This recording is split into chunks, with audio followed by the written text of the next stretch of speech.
வணக்கம். எங்கள் பாரதத்தில் எங்கள் குமரி மாவட்டத்தில் மட்டும் பிரசித்தி பெற்ற சிவாலய ஓட்டம் என்று 12 சிவாலயம் 110 கிலோமீட்டர் ஓர் பகல் 2 இரவுகள் என சிவ ஆலயங்களில் சிவன் சாமியை தரிசனம் செய்கின்றன. இந்த 12 சிவாலயங்களையும் பற்றி பார்க்கலாம். முதலாவதாக திருமலை. இதில் சிவன் சூலபாணியாக காட்சி தருகின்றார். இரண்டாவது திக்குறிச்சி. இதில் சிவன் மகாதேவராக காட்சி தருகின்றார். மூன்றாவது திருப்பரப்பு. இதில் ஜடாதரனாகவும். நான்காவது திருநந்திகரை. இதில் நந்திகேசனாகவும். ஐந்தாவது பொன்மனை.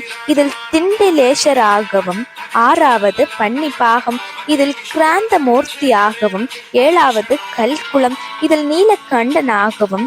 எட்டாவது மேலங்கோடு. இதில் காலகாலனாகவும். ஒன்பதாவது திருவிடைக்கோடு. இதில் ஜடாயப்பராகவும். பத்தாவது திருவிராங்கோடு. இதில் பரசுபாணியாகவும். 11வது திருப்பஞ்சியோடு. இதில் பக்தவல்சனாகவும். 12வது நட்டாலம். இதில் சங்க நாராயணனாகவும் காட்சி தருகின்றார். இவ்வாறு 12 சிவாலயங்களிலும் சிவன் பக்தர்களுக்கு 12 வடிவங்களில் காட்சி தருகின்றார்.